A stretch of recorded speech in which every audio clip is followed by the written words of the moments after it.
Baik, bismillahirrahmanirrahim. Assalamualaikum warahmatullahi wabarakatuh. Waalaikumsalam warahmatullahi wabarakatuh. Alhamdulillah kita bisa tetap muka. Minggu lalu saya kurang sehat. Masih ada di Turki. Alhamdulillah sekarang saya sudah kembali lagi ke sini. Ternyata harus di isoman 5 hari dulu di hotel ya. Baik.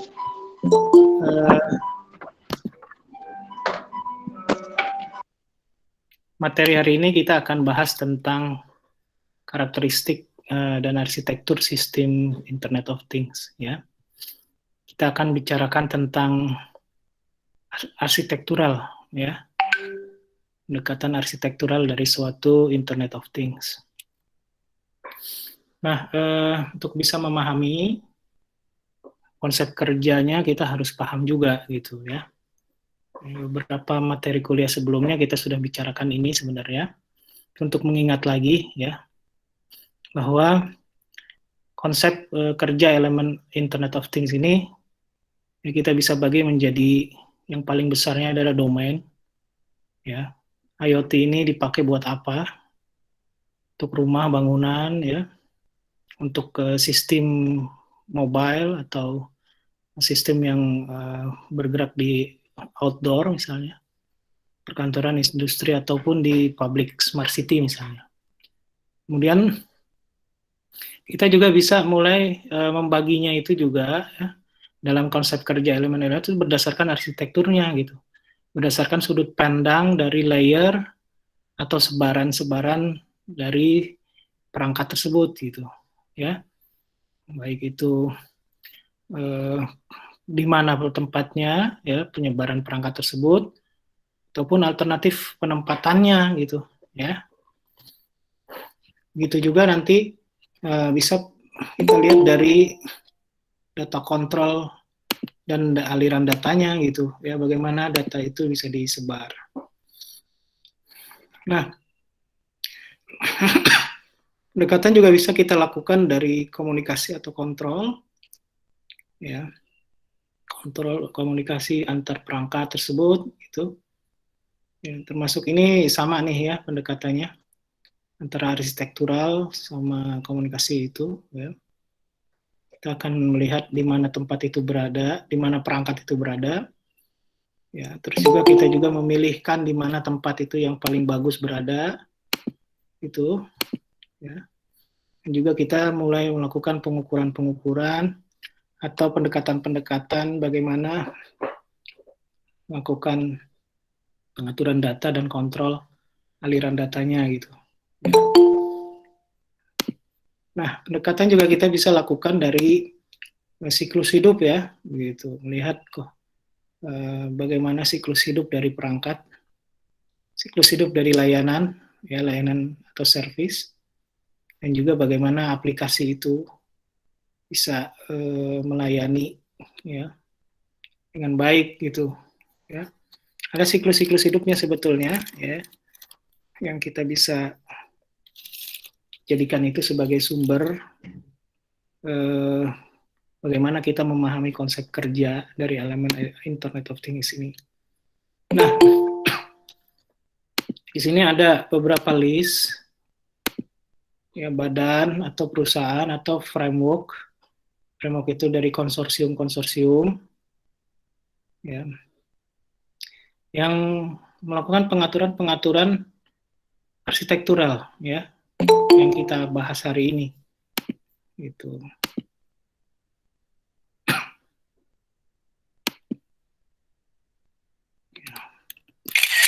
Nah,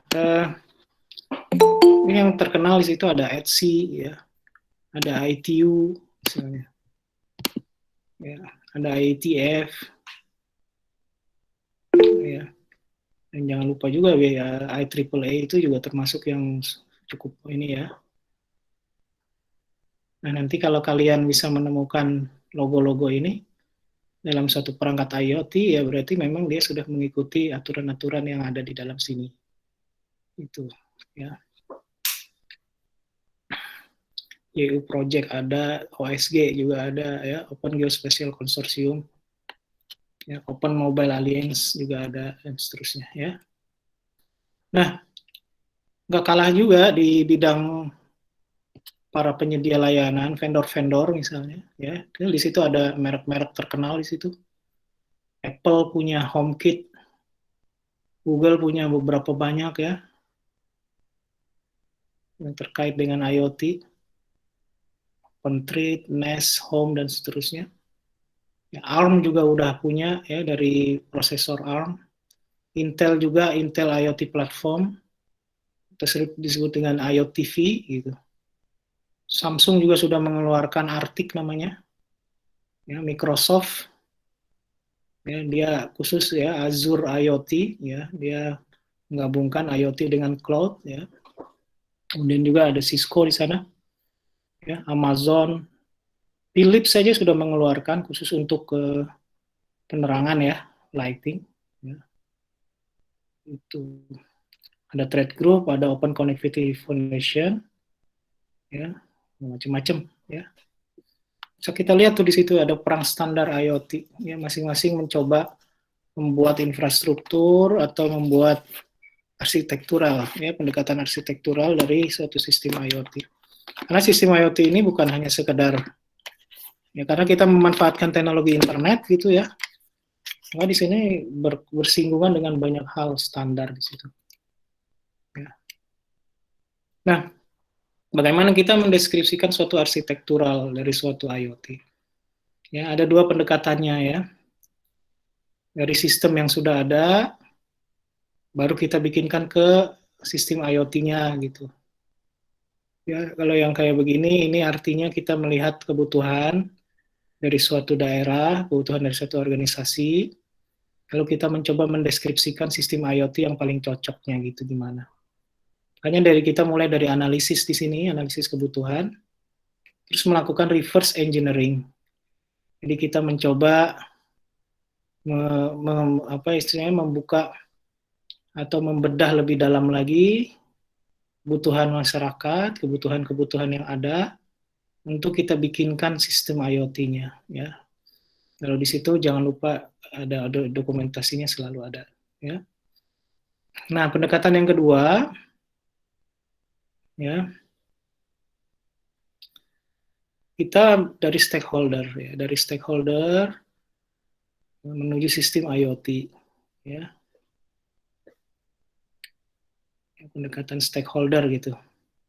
Di sini ada urutan-urutannya, ya. Yang ini yang biasa kita lakukan biasanya di dalam perancangan, ya, mulai dari desain arsitekturnya, detail, kemudian implementasinya gitu. Kalau cara yang pertama ini cara yang lebih ini, ya, lebih umum, yang membaca secara keseluruhan. Nah, kalau yang cara kedua ini lebih khusus, ya, dari stakeholder yang ada, ya. Nah, ini istilah, ya, istilah arsitektur, ya. Jadi ini merupakan organisasi fundamental dari suatu sistem yang disusun berdasarkan komponen-komponen yang menyusunnya gitu. Dan juga di sana dijelaskan bagaimana hubungan antara satu sama lain, ya. Apakah itu pakai konektor, interface, ya, atau pakai dependensi lainnya, ya, dan juga berhubungan dengan lingkungannya, ya, yang ada di sekitarnya gitu. Ya, dan di situ ada satu lagi, dan evolusinya. Karena yang namanya perangkat IoT itu, ya, arsitektur IoT itu semakin lama semakin berkembang. Makanya di situ disebutkan evolusi, ya. Jadi yang namanya arsitektur itu adalah kumpulan model yang terorganisasi di dalam tampilan dengan sudut pandang atau fungsionalitas tertentu yang didefinisikan berdasarkan kebutuhan stakeholder. Ya. Untuk apa? Untuk memahami, menganalisis, menjabarkan mekanisme komunikasi, konstruksi, dan dokumentasi sistem yang ada tersebut, dan juga yang paling utama adalah untuk menjawab pertanyaan atau memberikan solusi. Ya, jadi ini kadang-kadang arsitektural itu juga menunjukkan bahwa ini merupakan suatu struktur atau perilaku dari sistem. Ya, di dalam bahasa yang lebih simpel disebut dengan bisnis proses yang terjadi di dalam suatu sistem. Ya, jadi nah inilah yang penting dalam proses perancangan sebenarnya. Kita mau bikin IoT yang seperti apa ya, maka kita harus memahami dulu perilaku sistemnya gitu. Ya. Nah, kemudian ini beberapa bentuk ya arsitektural ya, kalau kamu mau cari ya, ini adalah beberapa jenis tampilan yang mungkin dijabarkan ya dari arsitektur IoT yang ada. Ya. Ada yang digambarkan sebagai logical layering, akan terlihat sebagai technical view yang memberikan kesan keseluruhan dari lapisan abstraksi yang berbeda dari suatu sistem IoT gitu. Itu yang disebut dengan logical layering, yaitu tampilan pertama dari suatu arsitektur IoT. Yang kedua ada yang disebut dengan deployment view, ya akan terlihat sebagai physical view, tampil sebagai apa istilahnya, bagaimana perangkat-perangkat itu disusun dan masing-masingnya pendekatannya melalui pendekatan aspek-aspek fungsional. Ya, jadi itu deployment view. Ada juga yang kalau ini adalah pendekatan development view. Ya, development view itu lebih simple lagi ya pada saat perancangannya itu ditampilkan. Atau yang lebih detail lagi, lebih kecil lagi dari itu, proses view. Ya, bagaimana proses-proses dan interoperasinya antara satu perangkat dengan lainnya, penerapan protokolnya dan pola RSTM dan seterusnya. Terus ada juga pendekatan data view berdasarkan aliran-aliran datanya dan bagaimana data diprosesnya. Nah ini ada kurang lebih 5 lah ya. Nah ini elemen fisik yang paling dasar yang biasanya suka digambarkan. Ya. Pertama kalau di IoT itu yang banyak digambarkan things-nya, ya. Things-nya di situ ada sensornya, aktuatornya, atau spesial sensor khusus buat mengidentifikasi sensor yang lainnya. Terus yang digambarkan juga yang berhubungan dengan perangkat dan network ya, physical element ini yang selalu digambarkan di dalam arsitektur. Ya, infrastruktur biasanya. Ya. Misalnya di situ infrastruktur switch-nya seperti apa, dan kalau ada gateway-nya seperti apa. Ya. Juga infrastruktur network-nya, apakah dia pakai wireless, apakah dia pakai wiring, ya, dan seterusnya. Nah, kemudian juga ada perangkat storage-nya juga bisa kadang-kadang digambarkan sebagai salah satu sumber bergeraknya suatu IoT, ya, yaitu SAN misalnya, NAS atau cloud storage. Juga bisa digambarkan juga perangkat usernya yang dipakai oleh user, beberapa perangkat embedded, ya. Terus juga misalnya juga digambarkan tentang fog dan cloud-nya sebagai infrastruktur jaringan komputernya, ya, yang banyak digunakan di dalam IoT. Nah, itu kira-kira ya. Ini contoh nih ya, contoh deployment view dari peralatan-peralatan yang tadi misalnya. Ya, tampilan deployment view itu adalah untuk menjabarkan kinerja, realisasi, ya. Di situ disebutkan throughput sama latensi, itu adalah merupakan performance ya, hitungan dari performance dari suatu sistem IoT, ya, availabilitas, reliability dan seterusnya. Nah proses penggambarannya ya seperti ini ya. Di situ ada mesinnya seperti apa ya, komponen-komponen yang dipakai seperti apa misalnya, ya, dan aliran kendali datanya di situ ada. Ya, ada data apa saja yang ada di sana, termasuk protokolnya disebutkan di sana tuh. Ya. Sini bisa dilihat nih ya, ada device, onboard computer, terus ada web service, device, ya. Ada tablet smartphone, terus ada smart parkingnya di mana, tempat parkingnya ada di mana dan seterusnya, ya. Nah, ini juga gambaran, ya, bagaimana kita bisa melakukan pemetaan arsitektural IoT, ya, ke suatu perangkat, ya, untuk membuat suatu keseimbangan fungsional, ekstra fungsional atau batas-batas kondisi tertentu. Ya. Saya kita bagi-bagikan tuh di situ, ya.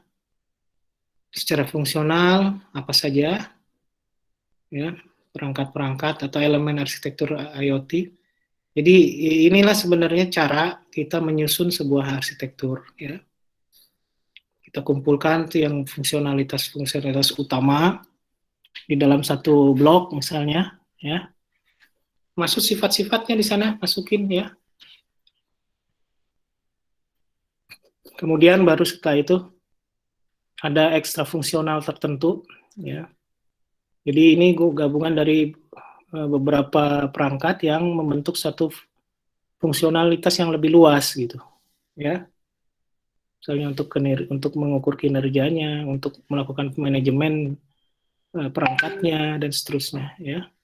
Kerjasama antar perangkatnya dan seterusnya gitu, ya.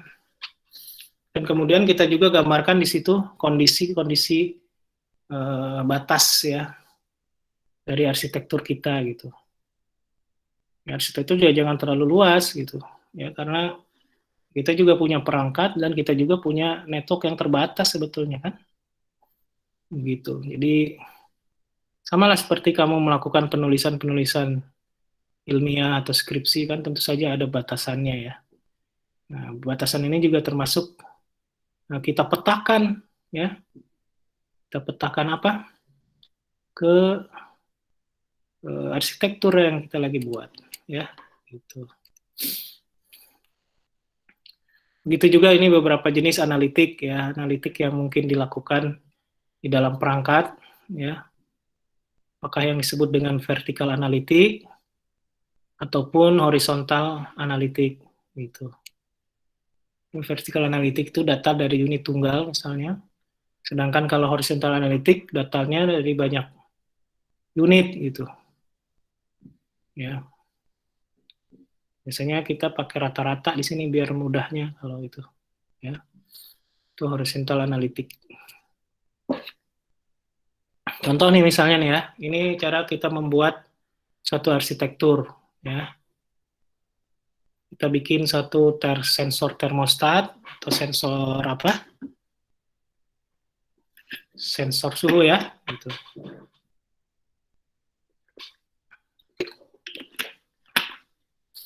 Kalau tampilannya kayak begini saja ya. Ada sense ya, sense terus actuate. Actuate itu setelah kita melakukan deteksi terus mau mengerjakan apa gitu ya. Di situ udah ada application logic control-nya, ada UI-nya dan seterusnya. Ini sensor udah bagus nih, sensor lengkap ya, kita pasang. Tapi ini belum terhubung kemana-mana nih ya. Di situ kita juga sudah gambarkan bagaimana kontrol dan datanya ya, sistem internal ini ya, sensor yang sudah bagus nih ya. Jadi secara fungsional dia terintegrasi ya, tapi ini belum sadar jaringan. Ya, makanya di sini ada perangkatnya berada di mana, di user atau di home atau di office. Belum ada hubungan dengan internet service provider manapun ataupun core internet apapun ya. Karena kita lihat lagi. Ya. Nah, dari ada suatu variasi di sini diterapkan memanfaatkan apa? Memanfaatkan jaringan komputer Wi-Fi. Ya. Jadi di situ ada dipisahkan. Bagian sensing sama actuatingnya itu udah ada di wilayah yang lain, ya. Lalu di situ nanti melalui jaringan Wi-Fi, baru mereka akan mengakses logic, application logic, ya, yang ada di masing-masing tadi, ya, untuk melihat UI-nya misalnya, ya. Jadi begitu. Ya, ini udah mulai nih, ya. Bagaimana kita mengembangkan suatu IoT yang mulai eh, memanfaatkan saluran komunikasi, ya, Wi-Fi itu. Di sini udah ada mulai ada gateway untuk mengaktifkan koneksi IP ke sensor gitu, ya.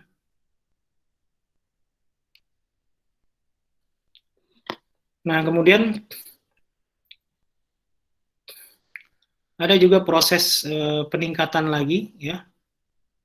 Eh, di sini ada satu unit tambahan yang jarak jauh diaksesnya melalui Wi-Fi, ya. Kemudian di situ ada proses penyimpanan, storage, ya.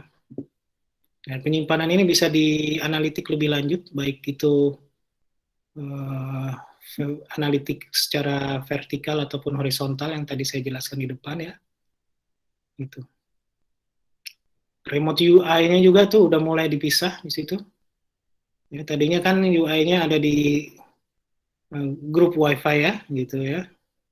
Sekarang UI-nya bisa diakses juga melalui apa? Melalui mobile, melalui handphone misalnya. Ya. Nah, ini implementasi optimalisasi penyimpanan jangka panjang dalam suatu perangkat IoT. Ya. Nah, kemudian ini lebih jauh lagi, ya. Ada analitiknya tambahan nih sekarang, ya. Dari penyimpanan yang dalam jaringan Wi-Fi, dia memanfaatkan internet juga. Terus di situ ada application logic juga, ada tambahan lagi tuh di situ, interface baru lagi, ya. Plus analitik di dalamnya, ya. Jadi melalui service provider internet ini, ya, mengakses cloud, ya, cloud storage. Jadi storage-nya itu mulai dipisah lagi.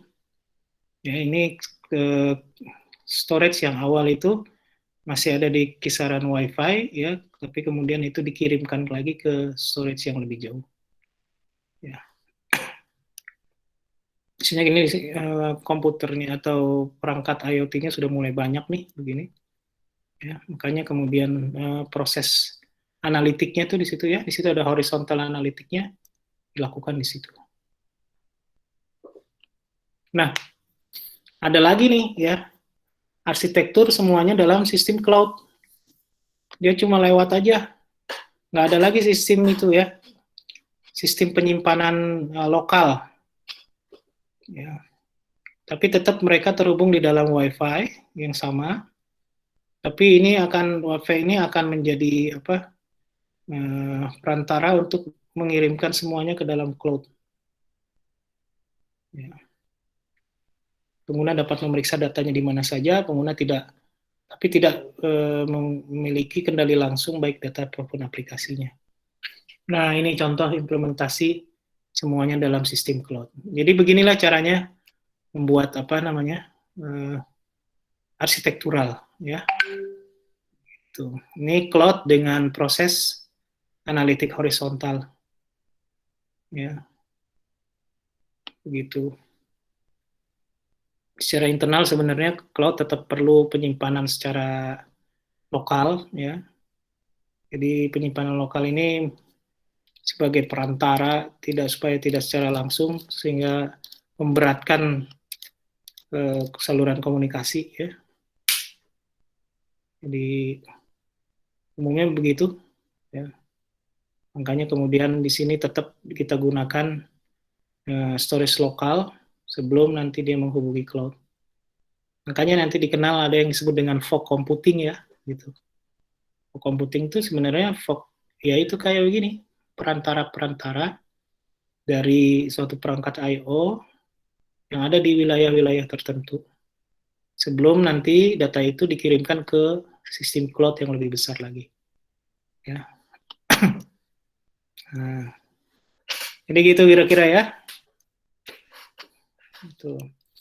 Ini juga ada beberapa contoh alternatif bagaimana menyusun suatu arsitektural IoT.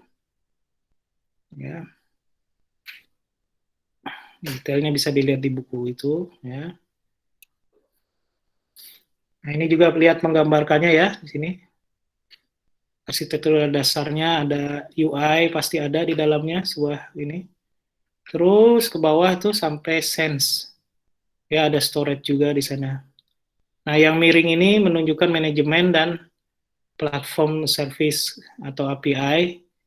Ya, arsitektur ini yang bagian miring ini biasanya yang tadi saya bilang super function ya, fungsi tambahan ya, fungsi tambahan yang penting yang biasanya berkomunikasi juga dengan yang bagian luar ya. Uh, jaringan internal, jaringan eksternal bagian luar. Ya. Jadi alternatifnya banyak ya. Ada beberapa Cisco router, ada fog computing atau edge computing.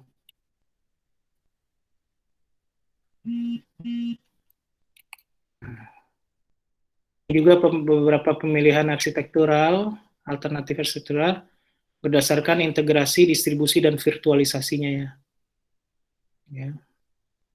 Ini berarti pendekatan jaringan komputernya ya.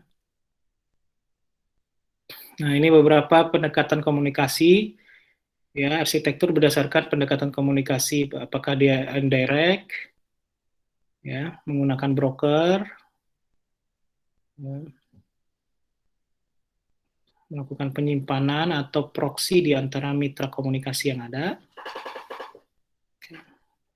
Atau apa pakai menggunakan teknik push atau pull ya. Nah, ini juga contoh alternatif berdasarkan datanya, bagaimana storage dan handlingnya pada datanya gitu. Dan juga bisa juga melakukan pendekatan berdasarkan aplikasi dan kontrol logiknya gitu. Ya. Nah, ini beberapa ketentuan saja ya, beberapa ketentuan proses dalam pilihan dalam integrasi distribusi. Itu saja kita sangat mempengaruhi ya apa yang kita pilih itu ya, kita sangat lihat keadaan situasinya ya, lokasinya, jumlahnya, energinya, biayanya dan seterusnya. Terus kompleksitas sistemnya ya, ketersediaan komponennya, ketersediaan software atau frameworknya itu juga yang harus diinikan ya. Nah, ini juga gambaran pemilihan untuk peningkatan virtualization. Sekarang kan zamannya zaman apa ya? Zaman virtualisasi gitu ya. Proses jaringan komputernya ini termasuk advance sekarang ya jadinya. Jadi nggak begitu saja kita pakai hardware, operating system, application yang begitu saja gitu di dalam tradisional arsitektur. Tapi kemudian dari hardware itu ada virtualisasi. Nah, baru di situ ada OS dan ada aplikasi masing-masing di virtualisasi tersebut. Ya, ini untuk membuat proses, apalagi dengan zaman sekarang ini ya, zaman deep learning, ya proses-proses itu menjadi paralelism, ya. Kamu udah belajar mungkin paralelism ya, tentang arsitektur paralel. Makanya kemudian sekarang arsitektural untuk IoT pun dibuatnya dalam bentuk yang virtualisasi. Ya. Nah, ini juga apakah menggunakan direct communication, apakah menggunakan indirect communication. Juga pilihan-pilihan ya. Ini saya ulang lagi sebetulnya lebih detail dari yang tadi yang dijelaskan di depan ya. Dan juga ada lagi yang melakukan proses pemilihan arsitektural itu berdasarkan pendekatan privasi, safety dan security gitu. Ya, ada juga yang pendekatannya melalui seperti itu. Ya. Nah, ini juga salah satu hal yang penting dan ini juga ditawarkan oleh vendor-vendor tertentu nih di dalam arsitektural. IoT ya, gitu. Pendekatannya dari situ. Nah, ini contoh apa yang sudah saya jelaskan di depan tadi, ya. Pilihan-pilihan dalam membentuk suatu arsitektural dari suatu Internet of Things. Ya. Nah, atau ada lagi yang lebih mudah dalam proses pembentukan arsitektural, yaitu kita melihat arsitektur referensi. Ya. Ada banyak contoh-contoh arsitektur referensi yang ditawarkan oleh vendor-vendor atau konsorsium-konsorsium yang tadi saya jabarkan di depan, logo-logonya banyak ya, gitu. Jadi dengan adanya ini kita nggak usah nyusun dari awal seperti yang tadi saya sampaikan step demi stepnya, tapi kita bisa melakukan pemilihan saja mana yang paling cocok dan kita sesuaikan. Ya. Tujuan arsitektural referensi menggunakan kembali seluruh sumber daya IoT, gitu. Ya, terus kita sesuaikan biasanya kayak begitulah kira-kira. Ya, sesuai dengan keadaan ini. Jadi ini bolehlah disebut dengan arsitektur generik ya. Ini contoh ada dari white paper Cisco. Nah, inilah yang generiknya arsitekturnya menurut layer-layer yang ada. Dia ada 7 layer. Ya. Tinggal gunakan aja. Karena ini Cisco, maka bisa pakai perangkat Cisco semuanya di sana sudah tersedia. Kalau duitnya ada sih, ya gitu. Juga ini pendekatan eh, yang berdasarkan Internet of Things strip A ya, M2M. Ya. Ini beberapa layer generik pada IoT yang digunakan. Ya, yang tegak lurus yang di sebelah kanan ini, ya, bisnis layer dan seterusnya, itulah sebenarnya fungsi utama dari IoT-nya. Kemudian yang miring ini, tulisan miring, IoT data dan service dan seterusnya, manajemen, security dan seterusnya, itu menunjukkan layer penting ya yang mengkomunikasikan berbagai macam elemen IoT dalam satu tempat ya. Tadi yang namanya super function itu ya. Gitu. Ini juga contoh ya, dari IoT itu ya. Model IoT model. Bagaimana menggambarkannya. Ya, paling bawah tuh yang biru yang berhubungan dengan sensor, yang hijau berhubungan dengan networking-nya, yang ketiga yang berhubungan dengan user-nya itu warnanya warna krem. Ya. Jadi dibagi-bagi seperti itu. Ya. Begitu juga ini salah satu contoh. Ya, kita bisa pakai yang generik, ya disesuaikan dengan yang kita inginkan, sesuai dengan kebutuhan.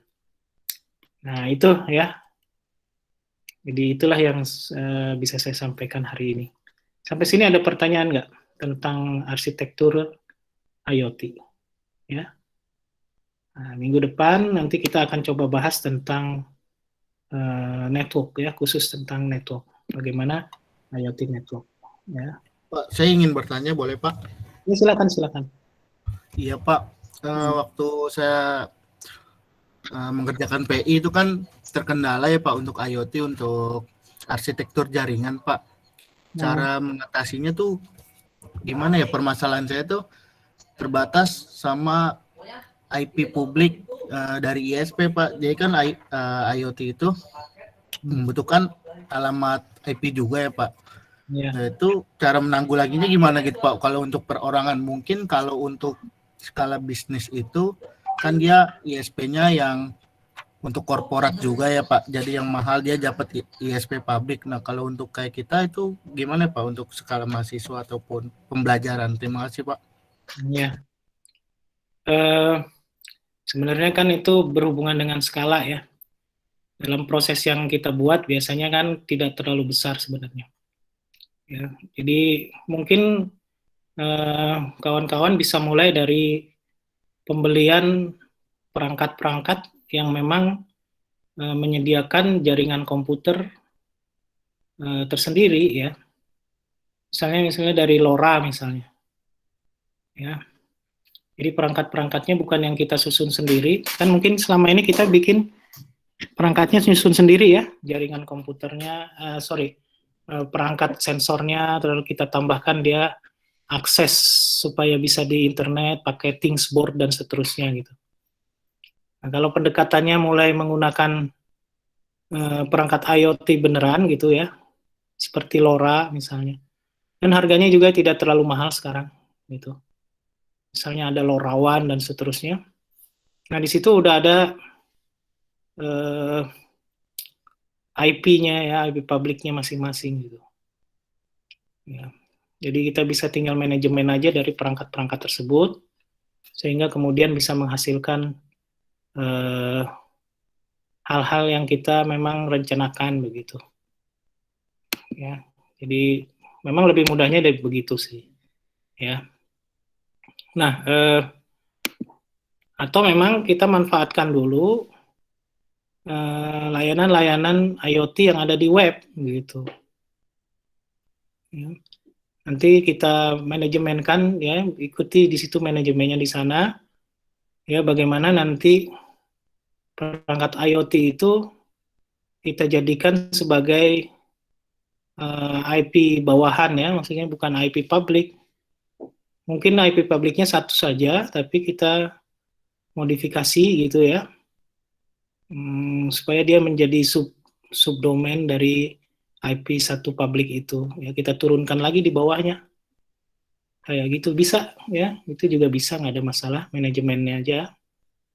Ya, untuk menghemat supaya kita tidak menggunakan IP publik yang terlalu banyak gitu. Karena IP publik biar gimana, kan IP publiknya mungkin yang kita pakai sekarang masih IP publik versi 4 ya, bukan yang versi 6. Itu apalagi itu malah lebih sedikit lagi. Itu. Makanya ada proses manajemen jaringan komputer di sela-sela itu ya. Jadi begitu sementara ya. Baik, terima kasih Pak. Berarti jadi harus kita ini kayak memanfaatkan jaringan biar bisa masuk banyak node-node kayak gitu ya Pak? Iya betul. Ya, jadi dibikin Jadi lagi memang, satu domainnya ya. Ya baik Pak. Berarti kita maksudnya ini belum bisa apa namanya Pak, langsung mesin to mesin secara langsung gitu Pak. Jadi emang harus membutuhkan sumber daya juga Pak untuk IoT ini ya Pak. Iya betul, pastinya begitu. Ya baik, terima kasih Pak. Yuk sama-sama. Ada pertanyaan lagi? Nggak ada ya? Kalau nggak ada, saya cukupkan ya di pertemuan kali ini. Ya, insya Allah mudah-mudahan kita ketemu lagi di pekan depan ya. Assalamualaikum warahmatullahi wabarakatuh. Waalaikumsalam warahmatullahi wabarakatuh. Assalamualaikum.